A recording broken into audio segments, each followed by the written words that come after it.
Fertility preservation का सीधा साधा मतलब है कि किसी भी महिला या पुरुष की प्रजनन शक्ति को किसी भी खराब बीमारी और उसमें प्रयोग होने वाले दवाओं के दुष्परिणाम से बचाकर उन्हें भविष्य में मातृत्व या पितृत्व का सुख प्रदान करना।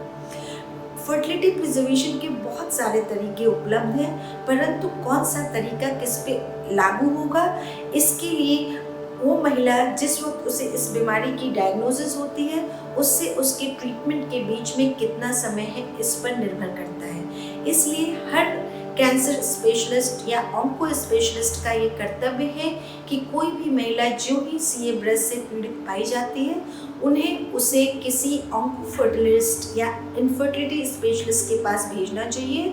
जो उन्हें इस बीमारी और इसमें प्रयोग होने वाली दवाओं के दुष्परिणाम के बारे में समझाएं, साथ ही साथ उन्हें विभिन्न प्रकार की फर्टिलिटी प्रिजर्वेशन के तरीकों से भी अवगत कराएं और उन्हें एक अच्छा तरीका चुनने में मदद करें।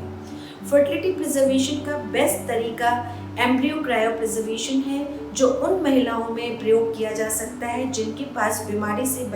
डायग्नोसिस से लेके ट्रीटमेंट के बीच में लगभग 15 से 20 दिन का समय होता है। इन महिलाओं को हम 10 से 12 दिन हार्मोन के इंजेक्शन लगाते हैं, उनके अंदर अंडे बनाते हैं और फिर उन्हें हल्की बेहोशी देकर अल्ट्रासाउंड के माध्यम से अंडों को बाहर निकाल के उनके पति के स्पर्म से निषेचित करके भ्रूण या एम्ब्रियोज बनाते हैं और उन्हें एक एडवांस फ्रीजिंग टेक्निक जिसे हम विट्रिफिकेशन कहते हैं उनके माध्यम से फ्रीज करके रख देते हैं। भविष्य में जब ये महिला डिजीज फ्री होती है और जब उसे संतान प्राप्ति की इच्छा जागृत होती है तो हम उस भ्रूण को उसके यूट्रस में ट्रांसफर करके उसे मातृत्व सुख प्रदान कर सकते हैं। वो महिलाएं जो कुंवारी हैं या जिनके पास डिजायर्ड लाइफ पार्टनर नहीं है, ये तरीका सिर्फ थोड़ा ही भिन्न होता है और उसे oocyte फ्रीजिंग कहते हैं, जिसमें हम इंजेक्शन लगाने के बाद जो अंडे निकालते हैं उनको डायरेक्टली फ्रीज करके रख देते हैं और भविष्य में जब कभी उन्हें डिजायर्ड पार्टनर मिलता है, वो बीमारी मुक्त होती हैं और वो माँ बनना चाहती हैं, तो हम एम्ब्रियोज बना करके उनके अंदर ट्रांसफ़र कर सकते हैं। दोस्तों, कुछ महिलाएं ऐसी होती हैं जिनके पास बीमारी की डायग्नोसिस से ट्रीटमेंट शुरू करने में ज़्यादा टाइम नहीं होता है।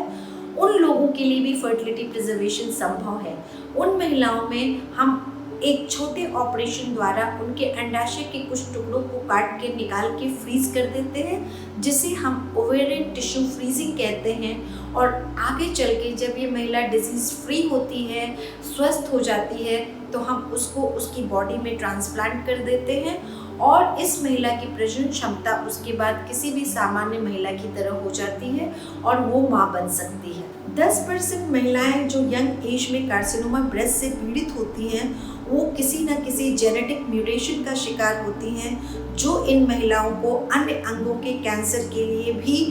प्रोन करती है और साथ ही साथ इनकी प्रजनन क्षमता को समय से पहले प्रीमेच्योर ओवेरियन फेलियर के कारण ख़त्म कर सकती है। प्रीमेच्योर ओवेरियन फेलियर का मतलब है समय से पहले मेनोपॉज हो जाना। और कभी कभी तो इन महिलाओं को कैंसर ओवरी के डर से बचाने के लिए इनको प्रोफाइलेक्टिकली ओवरी निकालने की भी सलाह दी जाती है। आपने सुना होगा कि बहुत ही फेमस हॉलीवुड सेलिब्रिटी ने प्रोफाइलेक्टिकली अपनी दोनों ओवरीज इस कैंसर के डर से निकाली थी। इन्हें ब्रेका टाइप ऑफ कैंसर्स कहते हैं और इन महिलाओं को हमें और भी ज़रूरी है कि फर्टिलिटी प्रिजर्वेशन के तरीके बताएं और उनको समय रहते हुए फर्टिलिटी प्रिजर्वेशन करने की सलाह दें। इसी कड़ी में कुछ महिलाएं ऐसी होती हैं जिनका कैंसर रिसेप्टर पॉजिटिव और हार्मोन सेंसिटिव होता है और इन महिलाओं को हम किसी भी प्रकार का हार्मोन का इंजेक्शन या दवा नहीं दे सकते हैं, अंडे नहीं बना सकते हैं, मगर इनका भी फर्टिलिटी प्रिजर्वेशन संभव है। इन महिलाओं में जो विधि हम प्रयोग करते हैं उनको हम इन विट्रो मैचुरेशन कहते हैं। इस विधि में जिस वक्त महिला को कार्सिनोमा ब्रेस्ट की जानकारी होती है, उसके अंडाशय में मौजूद जैसे भी जिस साइज़ के अंडे हैं, हम उन्हें बाहर निकालते हैं और उन्हें बाहर मशीन में एक निश्चित स्टेज तक ग्रो करते हैं और फिर फ्रीज करके रख लेते हैं। आगे चलकर जब ये महिला माँ बनना चाहती है तो उन एग्स को हम फर्टिलाइज करके भ्रूण या एम्ब्रियो बना के उसके यूट्रस में ट्रांसफ़र कर सकते हैं और उसे मातृत्व का सुख प्रदान कर सकते हैं। अगर इन विधियों में से कोई भी विधि संभव नहीं है तो एक तरह का हार्मोन इंजेक्शन आता है जिसे हम GnRH एनालॉग कहते हैं, जो कि हम कीमो या रेडियोथेरेपी के पहले अगर लगा दें तो उनके अंडाशय कुछ दिनों के लिए निष्क्रिय हो जाते हैं, जिससे बहुत ज़्यादा अंडों की क्षति नहीं होती है इस ट्रीटमेंट के दौरान। कभी कभी रेडिएशन से पहले हम महिला के अंडाशय को